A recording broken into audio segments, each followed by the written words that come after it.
And now to the very latest on the coronavirus. As case counts rise and more counties, including Philadelphia, are in the substantial transmission categories.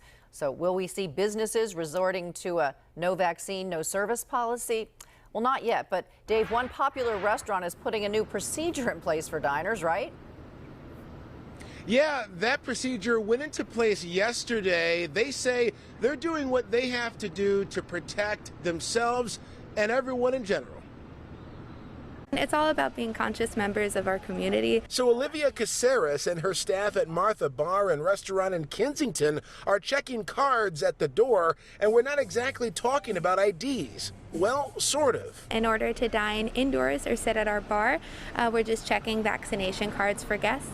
If they're unable to provide that, that's totally okay. We just seek guests out on our patio. It's how one business is doing things after the city of Philadelphia posted this tweet. Not fully vaccinated yet?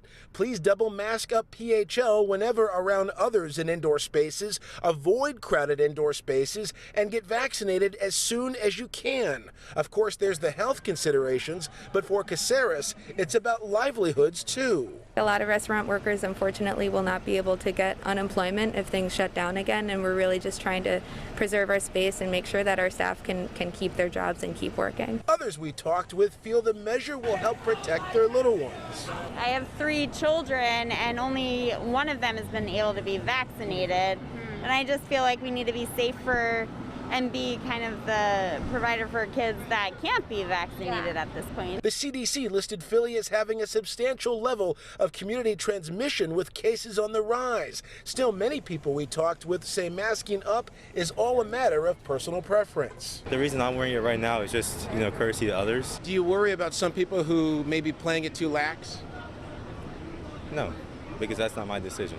That's their decision, and that's one reason I love where we are, because everyone has their own decision. And most just want a return to normal to be permanent. There was a moment where it felt normal for a second. We're like, woo, like no mask. And then all of a sudden the Delta hit, and now it's scary again. And I don't want to go back to where we were. I want to get better, move on with our lives, and get back to where we were. So many people telling us that tonight. Now, if you want the latest on the Delta variant, where you are and how health officials are handling it, log on to our website, fox29.com. We have a link to the CDC's data tracker. Back to you, Dawn. All right, Dave Kinchin live for us at City Hall. Good to have you back, Dave.